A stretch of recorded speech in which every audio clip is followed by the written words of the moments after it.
Hello guys, আপনারা কেমন আছেন? অবশ্যই ভালো আছেন। আজকে আপনাদের জন্য আমি রেসিপি নিয়ে আসছি। এই যে বট রান্না, দেখুন এই যে বট কেমন হয়েছে। সো আমি এইটা হলো বাটা মরিচ, আদা রসুন প্লাস মশলা সরঞ্জাম সরঞ্জাম আর কাঁচামরিচ, পেঁয়াজ কেটেছি, হলুদ, মরিচ, লবণ, সব তেল, এইগুলো সব আদার্স নিয়ে নিয়েছি। এবার আসুন রান্না করব, আপনারা আমার সাথে থাকবেন, আমি আপনাদের রান্না দেখাবো। প্রথমত কড়াইটা নিয়ে নিয়েছি। এবার কড়াইতে আমি তেল দিয়ে দিব। এবার কড়াইতে তেল দিয়ে দিচ্ছি। বিসমিল্লাহির রহমানির রহিম। রান্নার শুরুতে প্রথমে বলতে হয় বিসমিল্লাহ, নাহলে বরকত আসে না। এরপরে আমি কাঁচামরিচ, পেঁয়াজ এগুলো দিয়ে দিয়েছি। একটু নাড়াচাড়া করে সব কিছুই একটু সমান আছে। মশলাটা পেঁয়াজটা একটু ভেজে নিতে হয় হালকা করে, তো আমি অত ভাজবো না। আমি সব ময় মশলা এখন সব দিয়ে দিব। লবণ, বাটা মরিচ আর আদা, এই তিনটা আগে দিয়ে নিয়েছি। তিনটা দিয়ে আগে একটু মশলাটার ঘ্রাণটা, কাঁচা কাঁচা তো ওইগুলো, ঘ্রাণটা সরিয়ে নিচ্ছি। এরপরে এখন যা ময় মশলা আছে এইগুলো দিয়ে দিব। তারপরে কিছুক্ষণ পরে এটা দিয়ে নাড়াচাড়া করে হলুদ মরিচ দিয়ে দিব।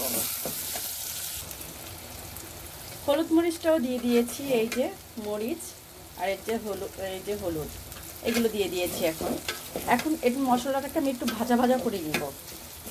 আপনারা পাশে থাকুন। আমার মশলাটা ভাজা ভাজা হয়ে গিয়েছে, তো এই যে দেখাচ্ছি, এই যে দেখুন মশলাটা ভাজা ভাজা হয়ে গিয়েছে। এখন আমি একটু পানি দিয়ে দেব এখানে। এই যে মরিচের পানিটা, এটা মরিচ বাটার পানিটা, এটা দিয়ে দিচ্ছি। এটা দিয়ে একটু নাড়াচাড়া করে দেব। মশলার পানিটা দিয়ে দিয়েছি। তো এখন একটু মশলাটা ভালোভাবে সিদ্ধ হবে। ভাজা ভাজা দিয়ে নিয়েছি, একটু কষিয়ে নিয়েছি মশলাটা, যেন ঘ্রাণটা সুন্দর আসে। মশলা যত কষাবেন তত ভালো লাগে। তো আমি এখন মশলাগুলো কষাচ্ছি, তখন ভেজে নিচ্ছি মশলাটা, এখন কষিয়ে নিচ্ছি। এরপরে আমি এই যে বটটা দিয়ে দিব। কষানো হয়ে গেলেই আমি বটটা দিয়ে দিব। আমার মশলা কষানো অলরেডি হয়ে গেছে, তেল বের হয়ে গেছে, এই যে তেল দেখা যাচ্ছে, মশলা কষানো হয়ে গিয়েছে। এখন আমি বটটা দিয়ে দিব। এই যে বট দিয়ে দিচ্ছি। অনেকে বুড়ি বলে, অনেকে বট বলে, এক এক জায়গায় এক এক রকম। আমরা বুড়িও বলি, বটও বলি। তো কার ভালো লাগে একটু লাইক কমেন্ট করে জানাবেন।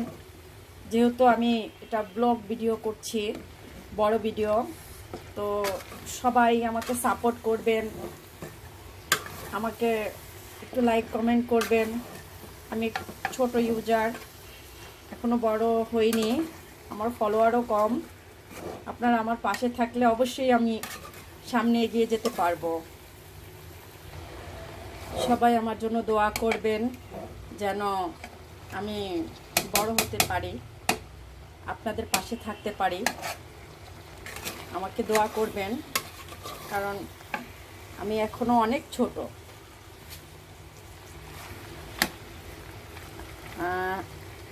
কালারটা কেমন আসছে দেখুন। আমরা কিন্তু অনেক ঝাল খাই, তো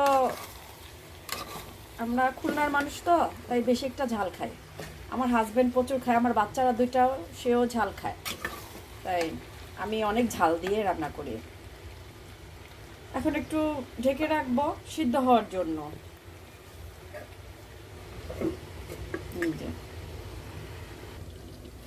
দেখি একটু কেমন হয়েছে। যে দেখা যাচ্ছে ধোঁয়া উঠছে, পানি পানি আছে, কষানো হচ্ছেই। একটু পানি ছেড়েছে মনে হচ্ছে, তো হতে থাক, আমরা ঢেকে রাখি, আবার সিদ্ধ হতে থাক। বটটার অবস্থা কেমন দেখি এবার। এই যে বটটা কষানো হয়েছে ভালোই, মোটামুটি তেল বের হয়ে আসছে দেখা যাচ্ছে। এখন আমি এটার ভিতরে আলু দিব। এই যে আলু, এই আলুটা আমি বটের ভিতরে দিয়ে দিব। আলু একটু সিদ্ধ হয়ে যাবে বটের ভিতরে দিয়ে দিলে। এখন নাড়াচাড়া করে, মিক্সড করে নাড়াচাড়া করে ঢেকে রাখবো সিদ্ধর জন্য।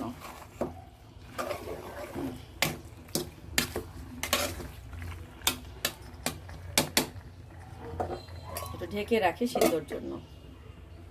এবার দেখি পানি শুকিয়েছে কিনা। তেলটার, হ্যাঁ শুকিয়ে গেছে, ফটফট করে আওয়াজ আসতেছে। তা এখন আমি পানি দিয়ে দিব। হ্যাঁ হয়ে গেছে, পানি দিয়ে দেই সিদ্ধ হওয়ার জন্য।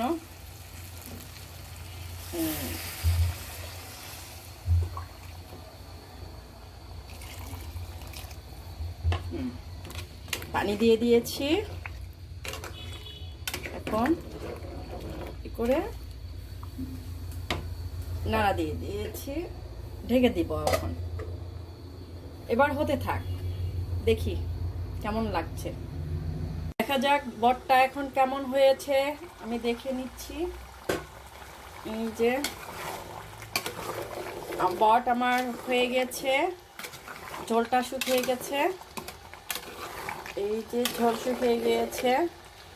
আর আমরা প্লাস বটটা মানে যে তেল বের হচ্ছে এখন, বটের মানে হালকা হালকা ঝোল মাখা মাখা ওইভাবে খাই। সবাই খায় হলো আপনার পুরাটা তেল বের করে ভাজা ভাজা। আবার অনেকের পছন্দ এইরকম। আমার হাজব্যান্ডে একটু ঝোল পছন্দ করে, ঝোল ঝোল রেখেছি আমি, এইভাবে ঝোল ঝোল জাল দিয়ে সে খাবে। তো কেমন হয়েছে আমার রান্নাটা, আপনাদের ভালো লাগলে লাইক কমেন্ট করবেন।